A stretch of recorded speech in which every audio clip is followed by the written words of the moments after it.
queridos, abra comigo em João capítulo 10, versículo 10. Glória a Deus, aleluia. Santo é o Senhor, ó glória. Amém. João 10, versículo 10. Você já está bem acostumado já, mas eu preciso ler de novo. Hoje eu vou estar tratando então da terceira parte dessa mensagem sobre Ele tem da vida e abundância. Sabemos que nós estamos consagrando o ano.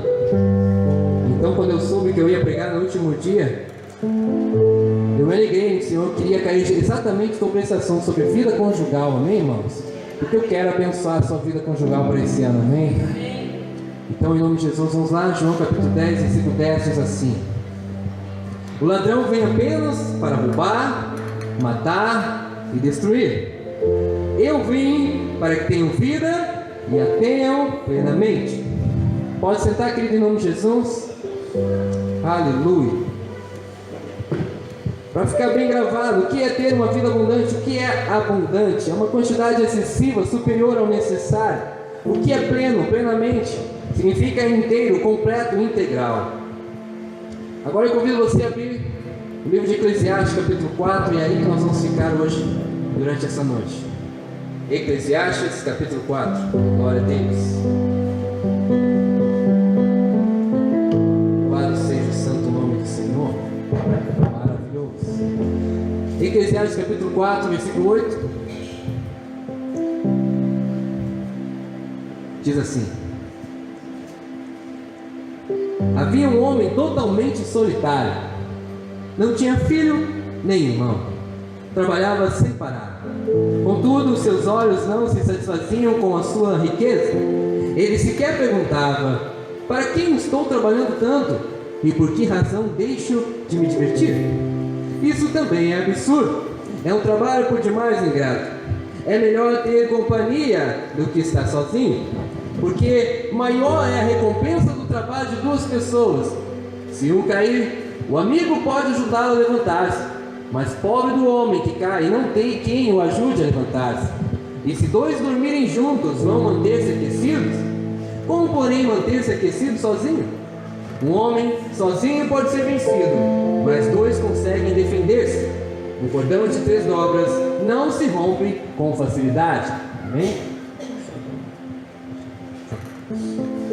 Glória a Deus, meus irmãos. Nós podemos aprender muito aqui nesse texto, amém? E a primeira coisa que nós devemos aprender é que o homem e a mulher, não foi criado para estar só, amém? Nós não fomos criados para estar só. Primeiro nós vemos que não é bom, como nós acabamos de ver aqui, que o homem seja solitário. E até mesmo Deus em Gênesis capítulo 2, versículo 18 disse: não é bom que o homem esteja só, farei alguém que o auxilie e lhe corresponda. Portanto, nós não fomos criados para ficar sozinhos. É a primeira coisa que vamos gravar aqui. Alguns dizem: sozinho é melhor, sozinho não tem estresse, sozinho não me incomoda. Só que não, querido, Deus não te fez para ficar sozinho. Por isso que Deus diz: crescer e multiplicar. Tem como se multiplicar sozinho? Não. Então, Deus deseja, eu sei, que a gente venha constituir uma família. É a vontade do Senhor. Então, para uma vida conjugal plena, a primeira coisa que nós vamos aprender aqui é que os dois precisam ter os mesmos objetivos. Versículo 9 do texto que nós acabamos de ler diz assim: é melhor ter companhia do que estar sozinho, porque maior é a recompensa do trabalho de duas pessoas. Amém? Você já parou, irmãos, para perguntar para o seu cônjuge quais são os seus objetivos? Alguma vez você fez isso? Alguma vez você chamou o seu cônjuge para um canto e perguntou para ele ou para ela: ei, qual é os seus objetivos para a sua vida? Certamente, queridos, isso é uma pergunta que o certo é que deveria ser feito antes do casamento. Lá no momento da paquera, eu já deveria descobrir o que meu futuro ou futura cônjuge, tem como objetivo para a sua vida. Mas se isso não aconteceu, pode ser hoje. Você já perguntou para o seu cônjuge quais são os sonhos ou propósitos que ele tem? Você já se questionou ou questionou a ele ou a ela? Você se importou com isso? Você já perguntou para ele: o que você pretende para a sua vida? O que você pretende para o seu futuro? Que objetivo você quer alcançar? pessoa que não me preocupava muito com isso. Certa vez eu vi uma palavra do pastor José Gonçalves, ele me ensinou isso. E nós devemos sim nos preocupar com os sonhos do nosso cônjuge, e maior, mais ainda, trabalhar para que ele se realize. Então eu trago isso para você nessa noite. Todo casamento em que Deus está no controle terá duas pessoas unidas pelo mesmo propósito. Amém, queridos? Já foi ensinado aqui que Deus não une pessoas, Ele une propósitos. Então certamente se o seu marido ou sua esposa já está caminhando rumo ao propósito dele ou dela, você precisa chegar lá também. Mas nós precisamos entender que se eu casei, eu estou casado com um propósito. E eu não posso atrapalhar, eu tenho que me unir. Amém? Você que é casado, casada aqui essa noite, tem que entender isso. Que Deus uniu você. Se Deus uniu você, se Ele está no controle da sua vida, ambos possuem um propósito. Se não houver essa união, queridos, as chances de um interferir de modo negativo no propósito do outro aumentam muito. Porque se eu não entender que a minha esposa prega o Evangelho, toda vez que ela for estudar a palavra, para preparar algo, para aprender algo, eu vou estar distraindo ela. Eu vou estar chamando a atenção dela para outra coisa. Eu vou tentar ocupar o tempo dela com outra coisa. Se eu não entender que eu participo do propósito dela, orando por ela, abençoando ela, ajudando, tirando alguma dúvida, estudando junto com ela, eu tenho muita chance de atrapalhar o seu propósito. Se eu não entendo que o meu marido é um evangelista, toda vez que ele sair para fazer um trabalho, eu vou brigar com ele, vou querer que ele fique em casa. Estão entendendo? Então eu preciso unir-me ao meu cônjuge no mesmo propósito. Amém? Porque esse é o plano do Senhor. Ah, mas eu, sei lá, eu vejo minha esposa pregando, mas eu não me vejo pregando. Cara, é assim, é normal, acontece. Mas vai chegar a hora que Deus vai te chamar. Mas enquanto Deus não fazer essa obra, ajude, invista, abençoe a sua esposa e vice-versa. Não atrapalhe. Amém? Quando os dois caminham juntos, tudo funciona mais fácil e mais rápido em todas as áreas. Por isso também que o jugo desigual nunca será um plano perfeito de Deus. Nunca. Só que muitas pessoas questionam, tá, mas eu casei com meu esposo e eu nem conhecia a palavra, eu nem sabia o que era jugo desigual. Isso é outro assunto. Não estou tratando disso. Eu estou tratando aquelas pessoas que desde o início conhecem a palavra e mesmo assim insistem em caminhar para um lugar onde Deus não está operando. Então a chance de não dar certo é muito maior. Amém, queridos? Nós precisamos caminhar juntos. Nós precisamos entender que Deus tem um plano para nós. E aquele que se casou quando estava no mundo e agora conheceu a palavra, os dois conheceram, os dois estão convertidos, Deus vai revelar o mesmo propósito, tenha certeza. Por quê? Porque Deus é perfeito. Amém? Então, queridos, se a gente lê esse texto e leva só para o lado profissional, né? É óbvio que se dois trabalharem, tudo é mais fácil, é mais rápido. Mas não é só o lado profissional. Se o lado ministerial andar junto, muito melhor ainda. Se você apoiar o seu esposo, a sua esposa, sabe? Talvez você é obreiro, a sua esposa não. E aí você tem horário, você tem compromisso na casa do Senhor, você tem que estar aqui em tal horário. E a sua esposa está lá, fica meia hora na frente do espelho toda a vida antes de vir para a igreja. Sempre atrasando você para os compromissos que você tem. O que é isso, queridos? São propósitos que não estão caminhando juntos. Então, se eu entendo que o meu esposo é um obreiro, eu preciso então estar ajudando. Eu preciso caminhar junto. Eu preciso me arrumar 2 horas antes de for casa, para chegar na hora certa e estar aqui na casa do Senhor, cumprindo o seu propósito. Amém? Estão entendendo, queridos? Porque fazendo isso, eu estou unido ao propósito dele ou dela. Então isso é em todas as áreas. Mas se eu quero ter uma vida abundante no meu relacionamento conjugal, em Deus, eu preciso entender que o meu propósito, o do meu marido, da minha esposa é um só. Amém? O que mais? Versículo 10. Se um cair, um amigo pode ajudar a levantar-se, mas pobre do homem que cai não tem quem o ajude a levantar-se. O que eu aprendo aqui, queridos? Que em um casamento abundante, um apoia e levanta o outro. Nunca serve de pedra de tropeço ou de peso desagradável e opressor. Se eu quero ter um casamento abundante, uma vida conjugal abençoada, eu não posso servir de pedra de tropeço para meu esposo, para minha esposa. O que o seu cônjuge faz quando você não está bem, seja espiritualmente ou fisicamente? Qual é a reação do seu cônjuge? E por que eu faço essa questão? Porque eu também fiz. Como eu reajo quando a minha esposa não está bem? Como eu reajo quando ela não está bem espiritualmente, que ela precisa de uma oração? Como eu reajo quando ela dá uma resposta às adversidades diferentes da minha? Será que eu oprimo ela? Será que eu coloco um peso maior do que ela já está sofrendo naquele momento? Ou será que eu compreendo? E eu pergunto a você, irmão e irmã que está me ouvindo aqui hoje, qual é a sua reação? Será que você se importa? Será que você ora pelo menos por ele ou por ela quando ele ou ela não está bem? Quando seu cônjuge está passando por uma dificuldade espiritual ou até mesmo emocional, qual é a sua reação? Por quê, irmãos? Porque muitos de nós, principalmente homens, e eu me coloco dentro disso porque eu acho muito assim, quando a sua esposa vem pro cara e diz, olha, pá, não estou me sentindo bem, você por ser homem já supera muitas outras coisas, então você acha que ela tem que superar também, e aí você diz, não, isso é bobagem, levanta a cabeça, vamos embora, vamos por conta assim mesmo. Só que eu devo o quê? Compreender que ela não é igual a mim. Amém?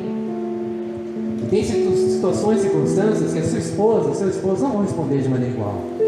Então, se eu fico oprimindo, se eu fico pressionando, eu estou servindo de uma pedra de tropeço. Eu estou servindo de um peso ainda maior do que minha esposa, meu marido estão sofrendo. Então, se eu quero ter uma vida abundante, não pode acontecer. Casamentos que não vivem a abundância de Deus são opressores e desprovidos de expressões de carinho ou preocupação. Irmão, irmã que está me ouvindo aqui, qual foi a última vez que você perguntou para sua esposa, como você está hoje? Qual foi a última vez?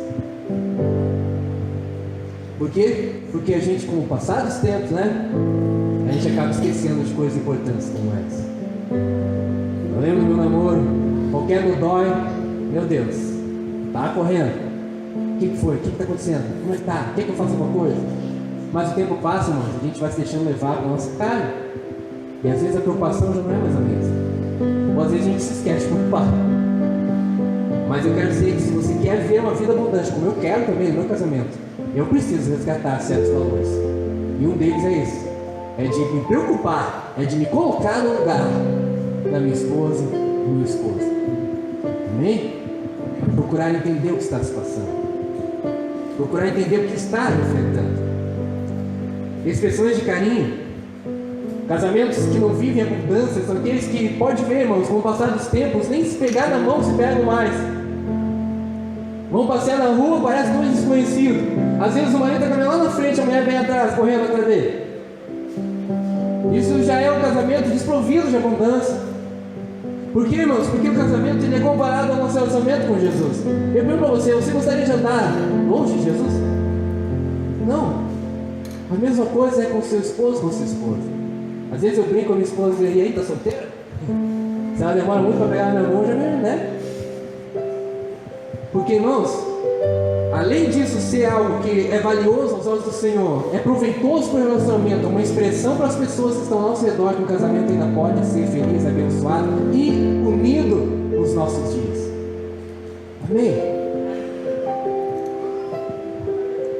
Então, queridos, casamentos que não vivem abundância, eles não têm isso. E tem muita opressão. A esposa tem medo de conversar com o marido. Ela tem medo de expor seus problemas, suas dificuldades. Por quê? Porque ele vai julgá-la. Eu gosto de falar um pouco da minha vida, irmãos, nessas áreas, porque a gente aprende. E por muitos anos, às vezes, eu cheguei a ouvir minha esposa dizer para mim, olha, eu não converso contigo, eu não me abro, porque eu não consigo ser amiga sua. Porque quando eu te falo as coisas, tu já quer resolver meus problemas. E eu sei que eu não sou o único. Não era, porque graças a Deus a gente aprende, né? E hoje eu posso dizer, irmãos, que nossas esposas às vezes só querem que a gente as ouça. Elas não querem solução. Porque muitas das vezes elas já sabem a solução. Elas querem uma oração. Elas querem desabafar. Amém? Mas elas só conseguem fazer isso quando elas enxergam no seu marido não um opressor, mas um homem compreensivo. Amém? Então, se você quer ter essa vida abundante e plena no seu casamento, Seja assim, irmãos. Expresse seu carinho, expresse preocupação. Pergunte como foi o dia do trabalho. Nem que seja só para, uma pergunta. Se preocupe, irmãos. Ao invés de compreensão, usamos de juízo e acusação. Como assim? O marido vem para a esposa, só com um problema lá. Ah, você tá vendo? A culpa é sua, Tom, chato. Já chega julgando, acusando. Às vezes nem procura entender o que passou. Às vezes chega o marido para a esposa, perdi meu emprego de novo. Diz, tá vendo? É incompetente, não serve para nada, não faz nada certo. Estava na hora mesmo, sabia que isso ia acontecer. Isso é um relacionamento abundante, irmãos? Não. Então, um casamento abençoado, abundantemente por Deus, ele tem a compreensão como seu aliado. Eu preciso entender que a minha esposa tem limites. Ela é a parte mais frágil de mim. Ela não vai lutar as mesmas coisas que eu da mesma maneira. E eu preciso entender que o meu marido, às vezes, não vai dar certo se eu falar naquele momento, porque ele não vai me ouvir. Então, eu preciso esperar a hora certa. E isso é uma causa de muitas desavenças, e às vezes nos afasta um do outro quando o quê? Quando a esposa também não sabe a hora certa de falar. Esposas casadas aqui, é óbvio, né? Esposa é casada. Irmãs casadas. Eu pergunto para vocês sabem quando seu marido está bem ou não? Sim ou não? Só no olhar, né? Então por que às vezes elas insistem em tocar nos assuntos desagradáveis na hora errada? Então, quando nós entendemos que a compreensão tem que ser algo que nos domine na nossa casa, no nosso casamento, essas coisas são evitadas e muitas desavenças não acontecem. Então, ao invés de você, esposa, quando seu marido chegar cansado e cheio de problemas, alivia o cansaço dele. Prepara um banho gostoso, uma bacia com água quente para botar os pezinhos, tirar o chulé, sabe? Dá uma massageada, dá uma preparada nele, no espírito, no coração dele. Depois, mais tarde, não na hora da janta, porque é horário de comida, não é hora de problema, mas depois, queridos, quando tiver tudo em paz, você conversa, você coloca os problemas. Amém? Isso é compreensão. Quando não nos comparamos com a outra pessoa, dizendo, mas eu não fico assim quando eu estou mal. Será que você não falou isso? Será que você não falou isso para sua esposa? Mas eu já fui no culto com dor de cabeça, já fui com o pé inchado, já fui com isso e aquilo. Mas eu já fui trabalhar com dor no estômago, e tu aí está só com uma dorzinha no dedo e não quer trabalhar. Isso não é compreensão, irmãos. Então nós precisamos, se queremos ter uma vida abundante em Deus, de compreensão no nosso relacionamento, de se colocar no lugar do outro, o máximo possível, antes de falar qualquer coisa. Porque às vezes a gente ouve umas coisas que, irmãos, realmente, tanto da parte da esposa como da parte do marido, né? Coisas que fala sério. Só que ao invés de dar a resposta na hora, calma, se coloca no lugar. Amém? Às vezes minha esposa pede para mim arrumar coisas no celular que são óbvias. Sabe, tem um botão escrito liga, né? Então para que ele serve? Para ligar. Só um exemplo, não foi isso que aconteceu. Só que ao invés de dizer, jumenta, não está vendo que isso aqui está escrito? Eu preciso entender, não, ela não consegue perceber certas coisas, porque ela não é igual a mim. Então ao invés de eu partir para um lado, eu evito a briga e contendo, eu compreendo e ajudo. Amém? Assim como se eu for pedir, ou melhor, se eu for inventar de fazer uma comida, não vai rolar. E às vezes eu posso perguntar como é que faz um arroz, que para a mulher pode ser uma coisa óbvia, prática, simples, mas eu não sei. Então ao invés de dizer, burro, miserável, tua mãe não me ensinou, criatura, prestável, deixa eu fazer esse arroz. Não vai entender não, ele não é eu. Ele não tem a mesma aptidão para as coisas que eu tenho. Estão me entendendo, irmãos? São só exemplos, tá? Isso não acontece na minha casa, graças a Deus. Então que a gente possa viver isso. Deixa eu dar um exemplo bem que Deus faz as coisas, não sabe? Ele é lindo, ele é maravilhoso, ele é perfeito. Sexta-feira passada, alguns já sabem, mas para quem não sabe, eu tive uma crise de pé no rins. Eu nunca tinha sentido essa dor na minha vida, eu nunca mais senti. Amém, irmãos? Jesus, profetiza aí. Amém. Eu me senti mal, irmãos, não tem explicação. Não tem, é ruim demais. Dizem que é semelhante à dor do parto da mulher. Parabéns, mulher. Mas eu acho que vocês dói mais, vocês, eu acho. Mas, ó, é forte demais. E ali naquele momento ele estava ruim, sem força nem para falar de tanta dor. Quem é que estava lá para me ajudar? A minha esposa. Eu acordei às 7 horas da manhã na primeira vez que me deu dor. Não consegui mais ficar deitado na cama. Fui para o banheiro, achando que de repente tinha alguma coisa com prisão de ventre. E lá, fiquei ali sentado e nada. E dor e mais dor. Aí que eu consegui chamar o esposo, bem fraquinho, mas foi bastante para se levantar e me dar um socorro. E naquele momento eu precisei de um mediador, já fui buscar um mediador, precisei de uma oração, ela impôs as mãos e orou. E depois que isso passou, eu fiquei perguntando, irmãos, se eu não tivesse ela? Ou se ela não tivesse o entendimento que ela tem? Ou se não me amasse como ela ama? E nessas horas que eu entendo, irmãos, como é importante você viver um relacionamento abundante de Deus. Um relacionamento onde sua esposa te ama, onde ela se importa com você, um relacionamento onde você não dorme brigado, porque daí se tivesse, ela ia amores. Um relacionamento onde você pode contar com outra pessoa. E eu pergunto a você, você pode contar com sua esposa, com sua esposa? Será que se você pedir uma oração, ele vai orar, ela vai orar por você?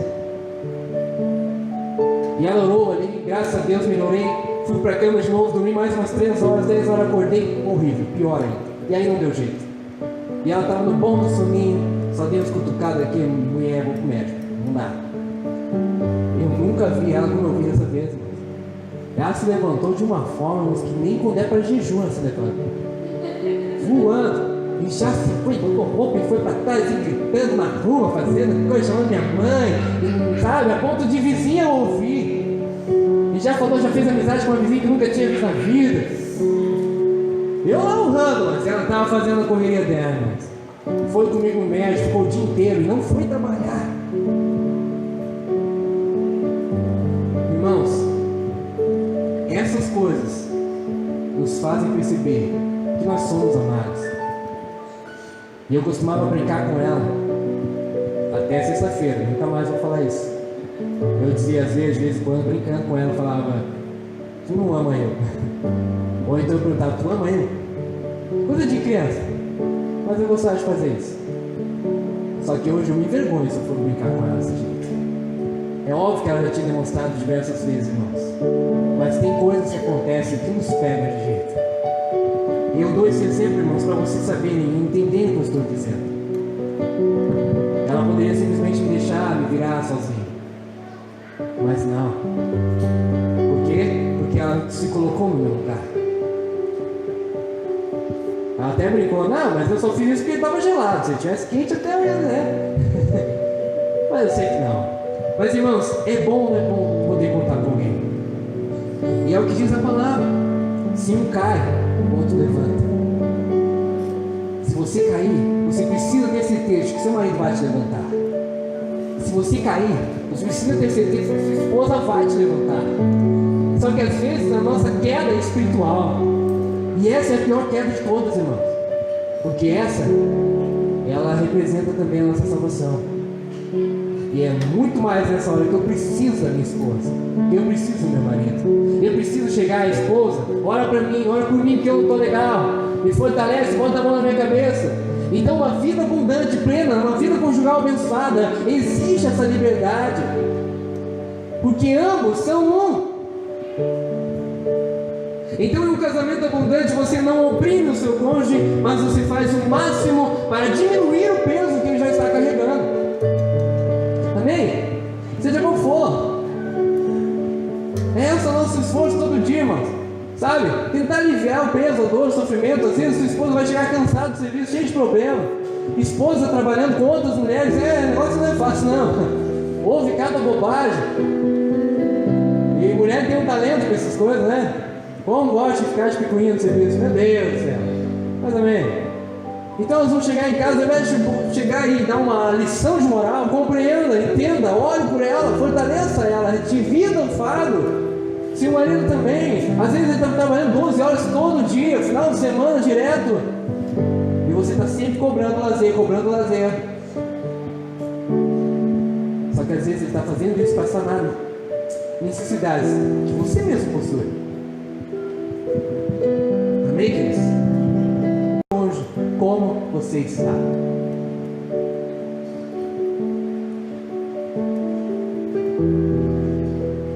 Em que circunstância você perguntou isso?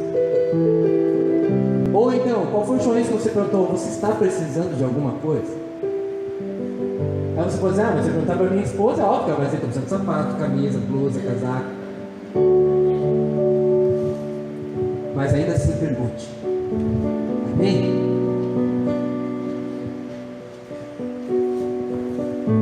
Uma vida conjugal abundante não abre espaço para brigas ou contendas que durem mais que alguns minutos. Por quê? Porque casamento sem briga, sem contenda, só em filme, olha lá. Agora versículo 11. E se dois dormirem juntos, vão manter-se aquecidos? Como, porém, manter-se aquecidos sozinho? Eu li esse versículo quando eu era solteiro, ai meu Deus, eu vou casar. Que frio. Mas é um fato, irmãos. O que impede que os casais dormirem juntos hoje? Alguém pode dizer? Ninguém briga aqui? Brigas, irmãos. Contendas. Contendas que não foram resolvidas na hora certa e que foram levadas adiante. Você brigou às 6 horas da tarde, não resolveu até hoje dormir? Vai dar problema. Sabemos também que nem sempre, aí você vai entender, nem sempre estar na mesma cama significa dormir juntos. É uma verdade, mano. Se os dois estiverem deitados na cama, cada um virado para um lado, de costas um para o outro, e até sem qualquer contato físico, encostou o dedinho, sai para lá, né? Não se pode dizer que estão dormindo juntos, certo, irmãos? Certo? Amém? A gente está inventando coisa. Então, falando desse assunto, eu preciso falar a respeito de algo, irmãos, que tem feito, ou melhor, tornado tantos casamentos infelizes ou incompletos. Mas antes de eu falar isso, eu preciso ficar aqui um pouquinho. Se nós não tratarmos nossas contendas, irmãos, nós vamos dormir, ainda que juntos, separados. E eu gosto de dizer isso porque é um fato. Quando isso acontece dentro do casamento, quem dorme no meio do casal é ele mesmo, e dando risada de você. E às vezes bem esparramado, porque você está tão distante do seu cônjuge que ele está lá, ele está dando, ele dando. Não dê esse gostinho para Satanás, irmãos. Não dê esse gostinho para o seu adversário. Resolva suas contendas. A Bíblia fala, não leve a sua ira até que o sol se ponha. Amém? Antes que as trevas venham, resolva seus problemas. Nada esse negócio, tu dorme na sala, tu dorme no quarto, tu dorme no banheiro, tu dorme na cozinha. Não, dorme junto, poxa. Resolve as contendas antes. Hoje tu vai dormir no sofá. Não vou não, o capeta que vai dormir no sofá, eu vou dormir contigo. Amém? Em nome de Jesus, irmãos. Nós temos que acabar com isso. O quarto é feito para o esposo e para a esposa. Amém? Amém. Então agora sim, preciso tratar de um outro assunto falando de quarto. Não posso deixar de falar isso. Por quê, irmãos? Porque tem muitos casamentos infelizes e incompletos por causa desse problema. A falta de sucesso dos homens em levar... Desculpa, mas eu tenho que falar sobre isso porque o Senhor me falou, não vai falar. A falta de sucesso de homens em levar suas esposas ao clímax. Vocês estão me entendendo? E por que estou falando isso? Porque novamente, isso é um fato. Muitas esposas, ou melhor, maridos, suas esposas não são objetos para o seu prazer. E elas não são como nós. Isso precisa ser compreendido nesses dias. Por quê, irmãos? Porque nunca houve tanto abuso dentro de um casamento como nos dias de hoje. Nunca houve tanto egoísmo no relacionamento sexual como nos dias de hoje. E nunca houve tanta infelicidade por parte de mulheres no relacionamento sexual como nos dias de hoje. E por que isso? Porque os homens não entendem que não são igual às mulheres. E muitos são assim, por falta de conhecimento e de se ter conversas com os pais sobre o assunto. Muitos casamentos estão sofrendo e ou até acabando, porque os maridos só pensam em si mesmos E com o tempo, as mulheres, por nunca chegar ou até mesmo conhecer um orgasmo, por exemplo, acabam perdendo interesse pelo ato. Mas eu preciso falar disso porque a vida abundante conjugal é em todas as áreas. Porque você não vai ser feliz completamente se não for feliz nessa área. Amém? E infelizmente, a maioria das vezes a culpa é dos homens. Por conta do quê? Egoísmo. Por conta de às vezes ter problemas e não querer se tratar. Por conta às vezes de não estudar, de não aprender sobre o assunto. E casar assim mesmo. E eu posso dizer isso, irmãos, porque antes de eu casar eu estudei isso assim. Porque eu queria desfrutar do melhor em todas as áreas. E eu não me envergonho de dizer isso. Porque eu posso dizer hoje, por exemplo, depois de 12 anos de casado, graças a Deus, essa área não é um problema na minha vida. Por quê? Porque eu paguei um preço estudando. Então faça isso, irmãos, não tenha vergonha não. Irmãs também. Existem inúmeras formas de desfrutar o melhor dessa área. E essa área tem que ser desfrutada, porque essa área é a intimidade do casal. Se nós perdemos nossa intimidade com Cristo, nosso relacionamento com Ele acaba. Se nós perdemos nosso relacionamento conjugal, sexual, na área conjugal, também vai dar problema no meio do caminho. Isso, irmãos, faz toda a diferença para uma vida conjugal plena ou abundante. Uma mulher satisfeita. Porque toda mulher satisfeita, com certeza o maridão vai ficar também. Então, às vezes, a mulher, com o tempo, acaba perdendo interesse pelo assunto. Aí o marido tem que praticamente forçar, o marido tem que praticamente, às vezes, ir por uma coisa mais forte, o que se torna em pecado. Por quê? Por conta dele não entender que a mulher não está feliz. Estão entendendo, irmãos? Eu sei que é difícil de falar disso, mas é porque não falar isso que muitos casamentos às vezes acabam. Mas não nesse lugar. Uma vida abundante, um casamento, também tem que ter uma vida ativa sexual. E para que isso aconteça, ambos têm que ser felizes. Amém? Uma coisa que eu aprendi quando estava estudando sobre o assunto é sempre perguntar para a esposa o que ela gosta, como é melhor para ela, o que deixa ela legal. Será que os maridos fizeram isso já? Perguntaram, conversaram com a esposa? Ou não? Vamos lá, às vezes, vamos embora. Conversa, irmãos. Diálogo é tudo dentro de casamento. Um casamento abundante é formado por duas pessoas que entendem que são um. Versículo 12, parte A do versículo. O homem sozinho pode ser vencido, mas dois conseguem defender-se. Toda crise dentro de um relacionamento acontece porque um dos dois ou os dois não entende que deve ser um com o outro. Amém, queridos? Quando o egoísmo entra dentro do casamento, pode ter certeza que daqui a pouco a crise vem.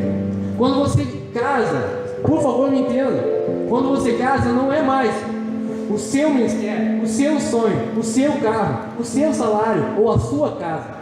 Enfim, tudo passa a ser nosso. E ambos devem trabalhar em conjunto para que tudo vá bem. Certa vez conversando com um casal que está precisando de ajuda, esse casal falou, não, porque o dinheiro dele é para isso, o meu dinheiro é para aquilo, porque ele compra aquilo, mas eu acho que isso aqui é importante. Não é mais eu. Não é o dinheiro dele, não é o meu dinheiro, é o nosso. É os nossos planos, é os nossos sonhos. Não é mais a minha casa, é a nossa casa. Mas eu tinha antes de casar. Cara, eu sinto muito, casou, é dos dois. Certa vez eu conversando também com um jovem que estava para se casar, de uma outra congregação. Ele perguntou para mim, e aí, o que tu acha? Será que eu caso com união de bens ou faço aquele esquema, com união de bens ou não? Eu disse, cara, se tu não casar e no papel tiver com união de bens, tu já está pensando em separar, como é que vai ser depois? Casou, meu velho, na presença de Deus, dois são um, em todas as áreas. Então a dor da sua esposa tem que ser a sua, as contas dela tem que ser a sua, amém? O salário do seu marido tem que ser o seu também, em nome de Jesus, queridos. O carro é para todos. Mas ela não sabe dirigir, amém, glória a Deus por isso. Mas ela aprendeu a dirigir, é dela também. Estão me entendendo, queridos?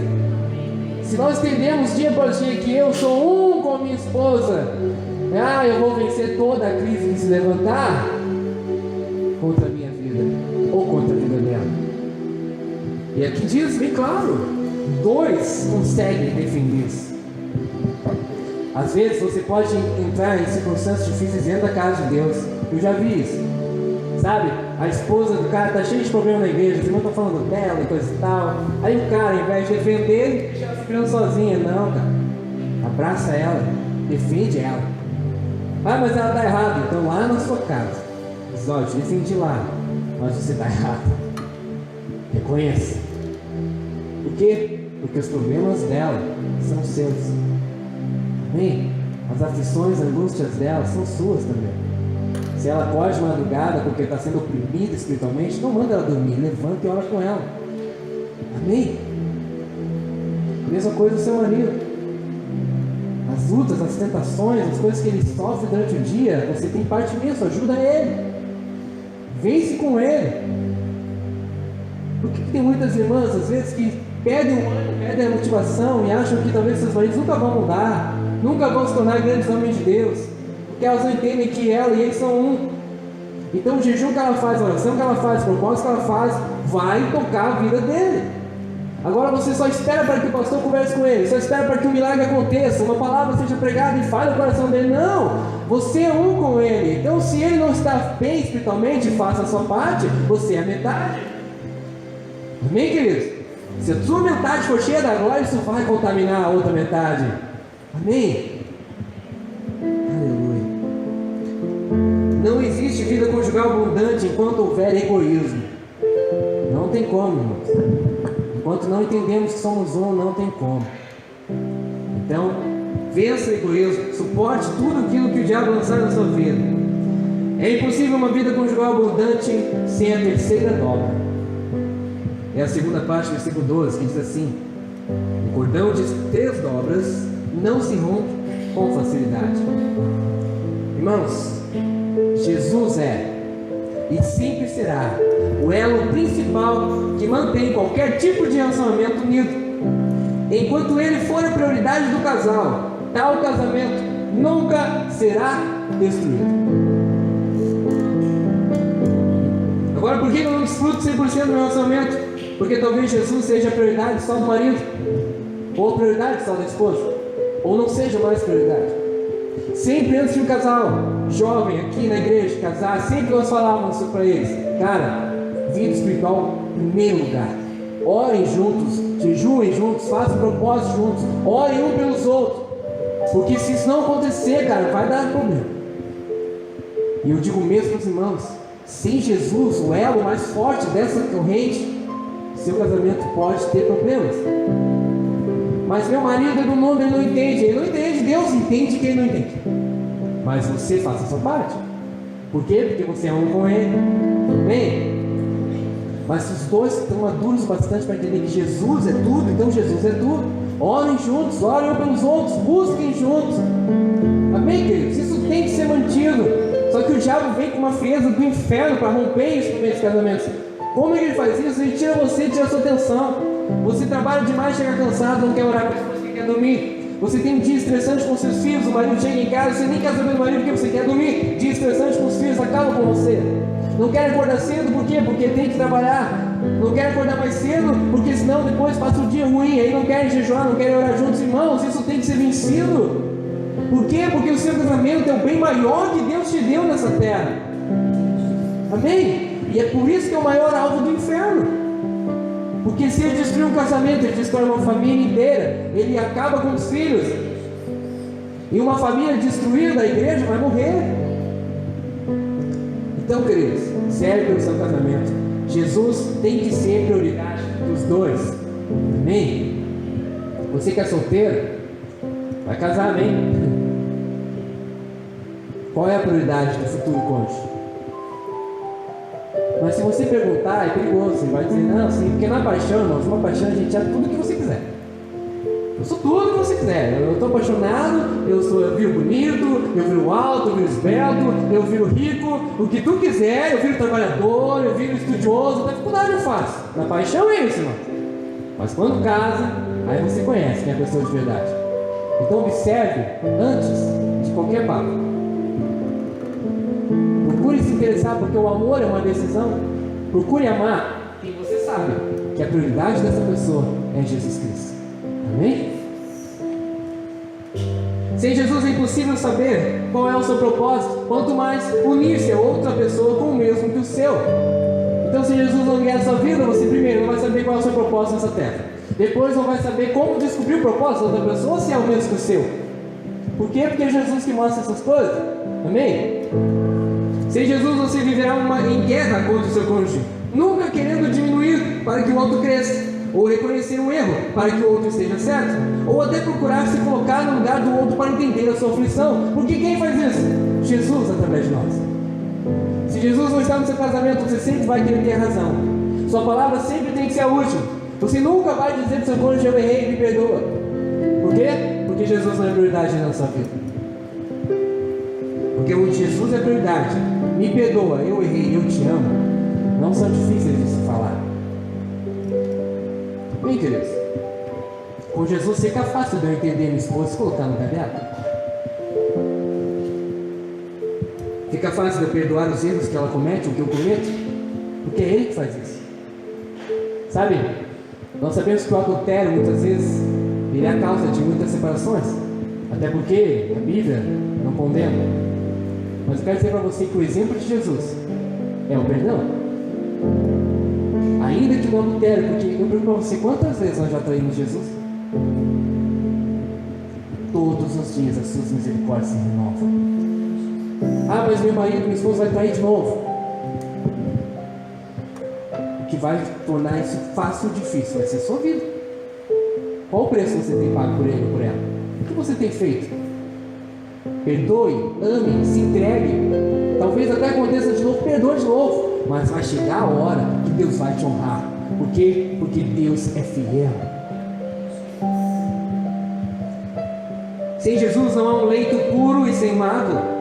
E a intimidade, quando não flui como deveria, pode até ser substituída por outros meios ou pessoas. Certo? Sem Jesus dirigindo o seu casamento, a traição fica mais fácil. Por quê? Porque se o relacionamento sexual dentro do casamento, sem Jesus, não estiver fluindo, pode ter certeza que algum problema vai ter maior aí pra frente. Porque o que o marido não dá, o que a mulher não dá, o diabo sempre encontra alguém lá fora para oferecer e para suprir. Quando Jesus não é a prioridade. Amém? Agora, se Jesus for a tua prioridade, o leito é puro. E Jesus te ajuda a você sofrer o melhor. Sem Jesus, é impossível você abrir mão da metade de você para se unir à outra metade do seu cônjuge, formando um só. Sem Jesus não tem como. Você vai casar querendo levar o seu inteiro para outro e impor sobre o outro. Por quê? Porque é Jesus que nos quebra, irmãos. É Jesus que nos humilha, é Jesus que nos faz reconhecer que nós não somos nada. É Jesus que nos faz abrir mão de algo por alguém. Então é Jesus que vai te fazer entender que você é a metade do casamento. Então alguma metade você tem que abrir mão. Decida. O que você pode abrir mão para evitar uma briga? O que você pode abrir mão para tornar o seu esposo, sua esposa mais feliz?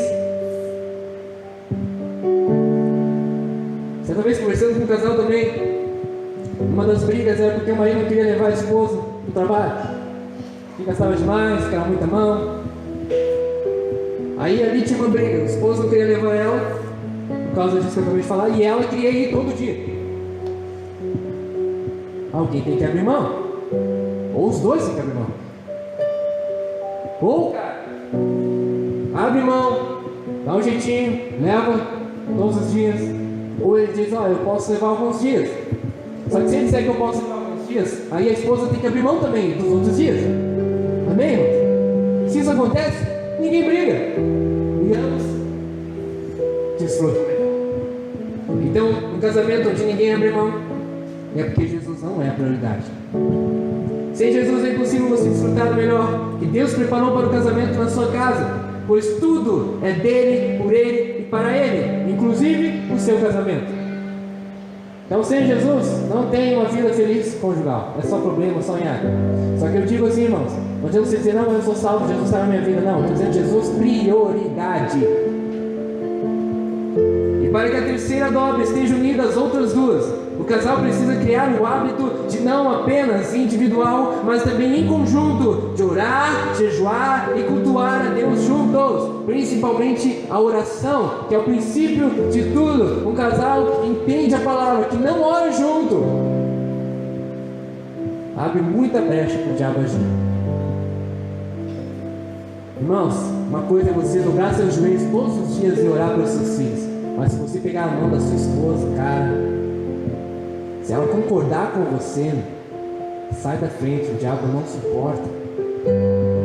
Se você, casal que está aqui me ouvindo, entendeu o poder que tem na oração de um casal junto, você nunca mais vai deixar de orar todos os dias de mãos dadas com a sua esposa e com o seu marido. Porque você não sabe, irmãos, o que acontece nas nossas vidas quando isso começa a ser um hábito. Todos os dias, antes de dormir ou quando acordar, pega a mão da sua esposa, do seu marido. Se ele não entende ainda, mas ele permite, pega a mão dele e ora só você. Amém? Mas alguém tem que fazer alguma coisa. De mãos dadas, juntos, Deus vai abrir portas que você nem imagina na sua vida. Deus vai mudar o caráter do seu filho que você nem imagina que pode ser mudado. Deus vai abrir portas de emprego que você nem sonha que poderia estar trabalhando. Deus vai trazer cura na sua casa. Deus vai trazer transformação para o seu filho rebelde. Eu tenho certeza disso na sua vida, que a partir do momento que será um hábito orar junto com o seu marido e com a sua esposa. Amém? E casal que está aqui que tem filhos morando em casa. Amém? É uma bênção orar junto com os filhos, mas às vezes vai só com ela, só com ele. Amém? Num cantinho, no quarto, só vocês dois. Olha só os dois. Porque tem coisas ali que só vocês podem conversar. Eu estou finalizando, amados. O casamento que tem Cristo e a sua vontade como prioridade, desde o início, certamente será plenamente abundante. Agora eu falo para quem não casou ainda. Tem toda a oportunidade do mundo de viver uma vida plenamente abundante no seu casamento, porque é só começar do jeito certo. Amém? Com Cristo sendo prioridade, a vontade dele sendo prioridade. O maior inimigo dos relacionamentos dos nossos dias hoje é a pressa. Por quê? Porque a maioria dos relacionamentos hoje está começando com crianças menores de 18 anos, nem sabe o que vai fazer da vida, nem estudo termina. Aí começa o namorinho, beleza. Aí noivo, daqui a pouco 17 anos já está grávida. Não consegue nem terminar os estudos, porque tem que cuidar dos filhos. E a pressa, vamos casar. Dentro da igreja então, vamos casar, porque senão nós vamos cair em pecado. Não, cara, não casa, porque se está começando assim já está errado. Mas enfim, vamos lá, faz tudo com pressa. Aí nenhum dos dois é tratado, nenhum dos dois passa por um processo de cura e libertação, carregam tudo do seu passado para dentro do casamento, cheio de relacionamentos passados que servem de comparação no relacionamento atual, sabe? Tudo errado, por quê? Pressa. Não consegue esperar. E o pior, irmãos, às vezes os pais são culpados de botar na cabeça deles: ah, vai, casa logo, filho. Mas não podemos compactuar com isso. Nossos filhos têm que casar no tempo certo, na hora certa, na vontade do Senhor. Amém? Com a maturidade. A pressa, quando guiada pela paixão, seguida de um coração imaturo, desobediente e sem submissão, certamente levará tal relacionamento ao desastre. Eu preciso sempre lembrar, irmãos, e gosto de dizer isso: tudo que começa errado, se não passar por um lugar de arrependimento no meio do caminho, vai terminar errado. Não tem outro. E nós temos muitas provas disso. Começou errado, cara. Se os dois não entenderem que se arrepender no meio do caminho, vai acabar. Não vai dar certo, não vai ser feliz, e não é maldição, é um fato. Por quê? Porque Jesus não está ali. Amém? Mas pode se tornar uma bênção? Se arrepender, pode. Simples, por quê? Porque Jesus é amor. Então, para encerrar, uma vida conjugal abundante é possível e está disponível para todos nós. Amém? Não é uma vida perfeita, pois se fosse perfeita não haveria necessidade de crescermos e amadurecermos em Deus. Porque nenhum casamento é perfeito. Por quê? Porque são feitos por duas pessoas imperfeitas, buscando amadurecimento. Então não existe casamento perfeito, mas no processo de aperfeiçoamento. Seu cônjuge é a maior ferramenta de Deus para tratar você. Não é verdade? Entenda e louve a Deus por isso. Se eu tenho meu esposo ou minha esposa como inimigo, Meu lar vai ser uma guerra. Mas se eu consigo olhar para ela e ver ela uma ferramenta para me tratar, se através dela eu vejo as minhas falhas, cara, eu vi muita coisa errada na minha vida através da minha esposa. Eu vi o quanto eu era egoísta, o quanto eu era orgulhoso, teimoso, só através dela. Mas eu podia viver a vida inteira brigando com ela e teimando na minha meu orgulho, teimando no meu egoísmo. Mas eu preciso entender que ela é uma ferramenta, assim como eu sou na vida dela. E nós vamos nos aperfeiçoando. Você é uma ferramenta para seu esposo, e vice-versa. Então, ao invés de brigar, quem sabe ele não está certo, quem sabe ela não está certa, quem sabe não está sendo instrumento de Deus para te curar, ou te mostrar algo que está errado no seu caráter. Deixe Jesus ser o centro da sua vida, e você verá Ele transformar o seu casamento, levando você a ser abundantemente feliz e realizado em sua vida conjugal. Amém? Que essa mensagem seja gravada no seu coração.